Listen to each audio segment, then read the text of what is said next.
Hey there, my name is Przemek and here's a new Newsflash video.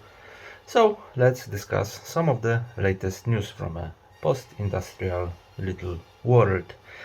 But first, the 63 days contest. There was only one answer, which was not even 100% valid, because there was no choice explanation. But I decided to send this CD to the winner, the user Brumio Butterfly Effect, who, as his favorite martial industrial album ever, pointed Der Blutarch, the track of the hunted, which is a good choice, obviously.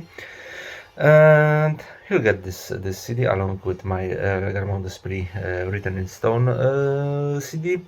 So, Brumio, please contact me at santasangre.magazine at gmail.com.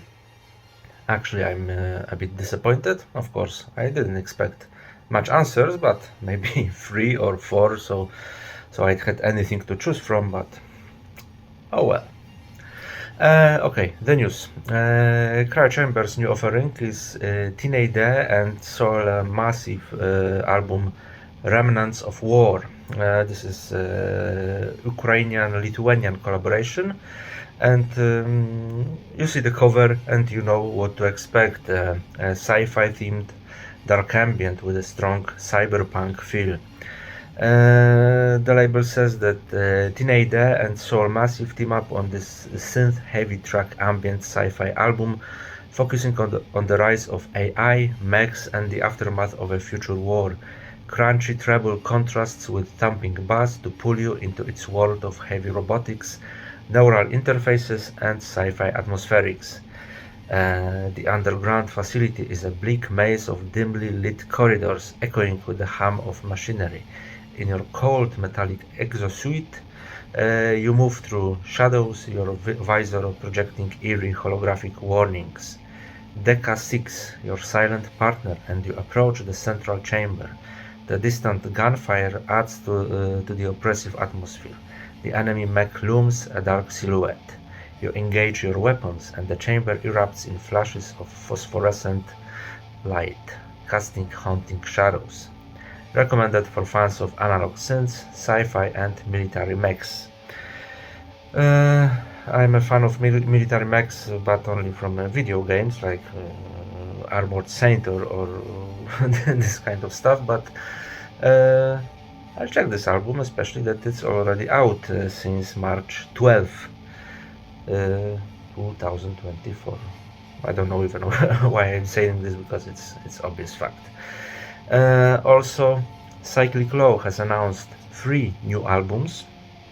The first one is Olomukt, the absurd silence of a mute world. And the label's words, initiated at the beginning of the year 2022, Olomukt is a shared vision bringing together multi-instrumentalists Samuel Vanni, known from Cortez, Moot and Farg, and long-time collaborator Loic Grobetti from Olo and Convulsive. Sharing a common passion for abrasive textures, deconstructed rhythms, enveloping and dense layers, this album, presented as a single track, is a distinct entity, an ageless and lush exploration, at times contemplative and airy, at times impetuous and massive. It is the result of a thoughtful yet instinctive composition process. To add a particular dimension to the absurd silence of a mute world, the duo enlisted drummer and percussionist Michael Anklin, who left his mark with a sensitivity that matches his virtuosity, imprinting his haunting rhythmic textures to beautiful effect. They also added 2 guest vocalists, Hemlock Smith and Mitterlane, 2 strong personalities, each with their own universe, who managed to seize the Prothean beast, giving it a primal and emotionally striking imprint. The second one from Cyclic Law, Undirheimer, and the title is Ginungagaldr. This is a 2 CD release. New opus from the ever enigmatic ritual act Undirheimar Ginnungagaldr is the result of over 3 years of contemplative, ritual and shamanic-based work centered on an uncreated primordial nothingness of pre-creational chaos, not inspired by the lore, but through personal experience, which in fact differs in a certain aspects from the already established and published work. There's not one unique path, there are countless streams flowing toward the vast black ocean, the source. Just as there are a multitude of ways to experience those paths. Undirheimar always had its own unique method of working, which is at the root of its Tertian sonic work. This offering of sounds and vibration is an attempt to This offering of sounds and vibrations is an attempt at crafting an audio talisman. It is no easy endeavor to transmute visions, sounds, and deeply felt impressions into something one can listen to. Some of these visions have been made into bind runes and sigils whose intrinsic meaning is partially occulted and shall remain thus. How the listener will experience this offering will vary from one to another. No rules, no boundaries, only pure introspective experience through the medium of sound and vibration. Close your eyes, open your mind, and break free of any restraints and expectations. Listen to the roar of the first one, the resonance of chaos. The third one is Between Voices, Phantom Pinnacles. A new face in the already profound roster of Harlow McFarlane, known from Funeral Recall, Stars Without Light. Phantom Pinnacles presents a dense odyssey of tragic themes and long-lost moments. From the first to the last echoed fragment, Between Voices presents a fragile ambience that only exists in a reawakening memory from the forgotten corners of the mind.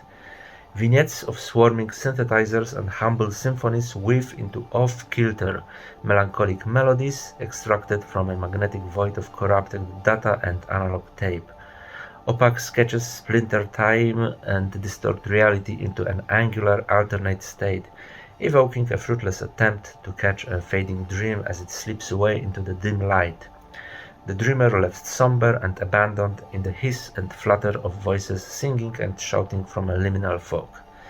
Brief reflections of a distant reality lived by unknown rates on reel-to-reel and video cassettes shudder into sustained drones and dissolving motifs.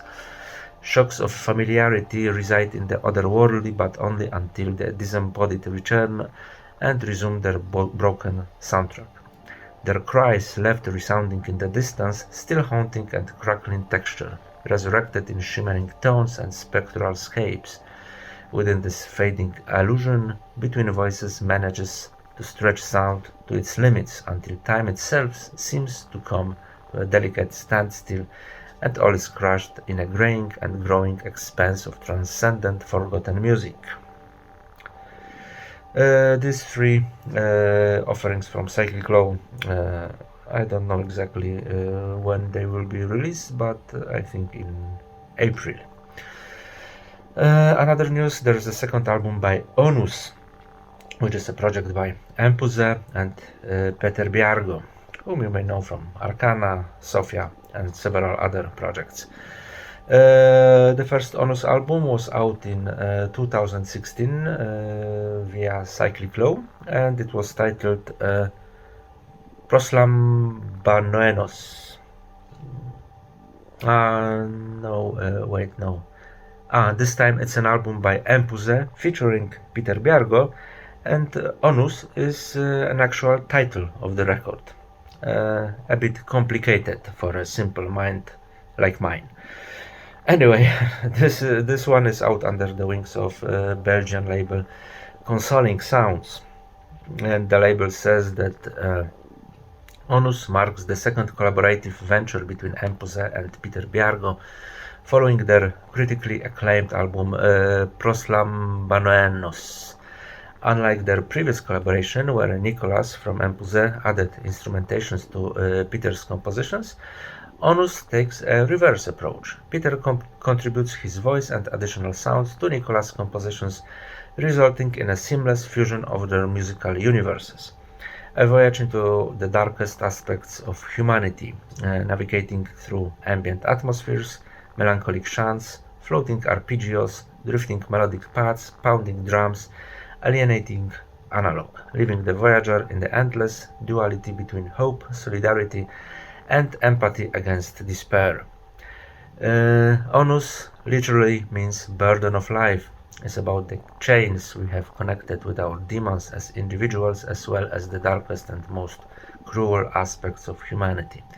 It is a poignant exploration of bearing witness to the unraveling of our civilizations, reflecting on the impending destruction of the world and grappling with the disheartening spectacle of human conflict.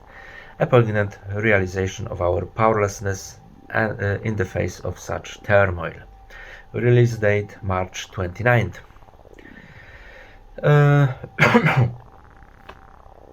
Sorry. Another news. A very interesting album is out. The album to which I feel somehow personal connection because of the people involved in this one. It's out on Shimmering Moods Records. Abstract Audio Systems is Ben Hagins' project, known from, among others, such projects like Bone Church or Puzzle Boy, as well as the labels, actually, Machine Tribe Recordings, Endless Landscapes of Decay, and Zero Sum Recordings. And interesting is that I released my own debut as Embers Below Zero. It was titled The Oblivion Sea on Shimmering Moods Records, and later a few cassettes on Ben Hagins' labels, Endless Landscapes of Decay and Zero Sum Recordings. So like both sides of this release, the artist and the label, were quite important in my journey as a so-called musician, and it makes me very happy that they work together now. And the album itself, by Abstract Audio Systems. Oh damn! I forgot to write down the title. You'll see in the picture. The album itself is inspired by a tragic event in a musician's life that was the fire of his apartment in New York, when Ben and his wife practically lost everything. As Ben says in the release note, these recordings are an audio representation of that journey, expressing the panic, frustration, and aching tiredness of those days through music has greatly helped me process all that had occurred, and makes me deeply appreciate how fortunate we really were to come out the other side of the experience and find not only a new life, but a better one. It was released March the 8th.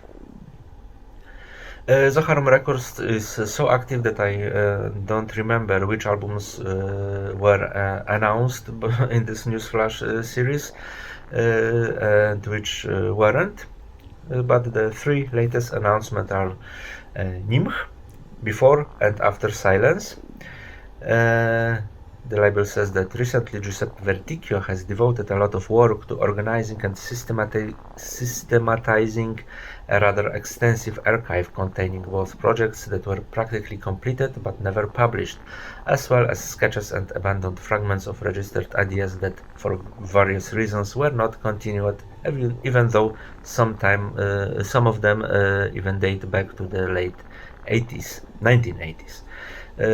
Following these activities, the recordings are saved in a digital version. These materials included also a cassette titled Before and After Silence, which is a reference to Brian Eno's album, although its musical content isn't stylistically consistent with the work of the godfather of the ambient genre. Recordings from the early 90s are collected here, prepared for a specific, complete, coherent publishing concept. These are tracks performed live, mainly using a sequencer and synthesizers, along with effects and the use of ambiances based on drones and various sounds previously released on tape. Now the material has been completely remastered and has been published first time on CD, and the second installment in the Early Electronic Works series after Caustic Composite, which was reviewed by me on this channel a couple of months ago. Another Zacharum upcoming release is Mirror 3 Ambient Dreams. A reissue again, of a reissue, of a reissue. Just kidding. It's a reissue of material originally released on cassette in 1990, then reissued in 2007 on Beta-Lactam. One of the most interesting cassettes in the discography of the German trio. It has been unavailable for regular sale for years. Today it has been reissued by Zacharum in a refreshed version with new graphics. All sound you can hear on the CD originated from natural ambient sources. No electronic sound sources were used. Ambient recordings were made between August of 1989 and June of 1990 in West Germany, and produced by Mirror 3 from August to October 1990. The third one is a Polish project which is quite popular here in underground last 2 years, I'd say. Its name is Królewczana Smuga. I won't translate this to you. It's a difficult one. And the title is Konwulsanki, which is also untranslatable title.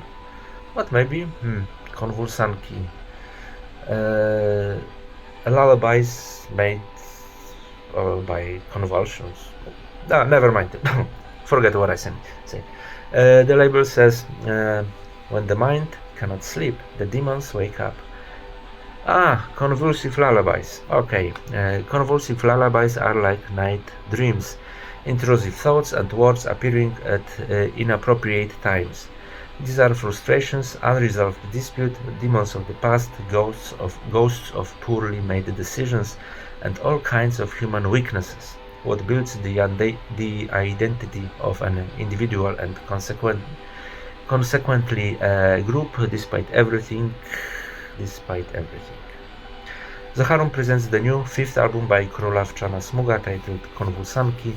The band from Poland performs music at the intersection of many genres, drawing heavily from folklore, alternative, rap and metal to give it its own style, which can be defined freak, horror, folk. And under the guise of ludic tradition, it perfectly comments on the everyday life surrounding it. Can you imagine such a formula? If not, be sure to see for yourself. Release of all three Zacharum new albums is planned on April of this year, of course. And two live announcements. The first one will take place in Poland between 24th and 25th of May. This is the 9th edition of Defibrillator Festival. It's a Polish festival, so I say Defibrillator, not Defibrillator. It will take place in Ostrów Wielkopolski, and the lineup is among others Wilgoć, Sznur, Chrup, Krew z kontaktu, Mała fuzja, Mnich, Radio Noise Duo, Zona R1, Dawid Hrapla, Ekopraxia, Gen 26, Hobodox, Blissopera, and Smog. These are most of them are Polish power electronic noise projects, quite well, popular is not a good word, but known in the Polish underground. So it's a good opportunity to check what is going on noise experimental power electronics scene here in Poland, in Ostrów Wielkopolski. The tickets are 10 zlotys per day. 10 zlotys is like 2 euros, maybe something like that. So if you're around, check Ostrów Wielkopolski in May. And the second one is Cloister Recordings 10th anniversary show, which is under the banner Dominion of Flesh, and the lineup is quite impressive. It's again power electronics, experimental, a bit of dark ambient, a bit of noise. The lineup African Imperial Wizard, Alpharmania plus Project Hat, Anencephalia, Bekakistan, Blitzkrieg Baby, Control, X-Order, Innate, Lil Roger, and Trepannerings Ritualen. And it's only the main part of the event, because there's also a kind of warm-up party with the shows of such artists like Detonation Day, Oku, Survival Unit, Trekix Roset, and Xal. The warm-up party, 29th of August, the main event 30th of August and 31 of August in Stockholm, Sweden. So quite an impressive event, it seems. What can I say? I invite you to attend it one way or another. Okay, I'm tired. I have to drink something. You can see it already. And start to talking nonsense. Thanks for watching, and see you soon.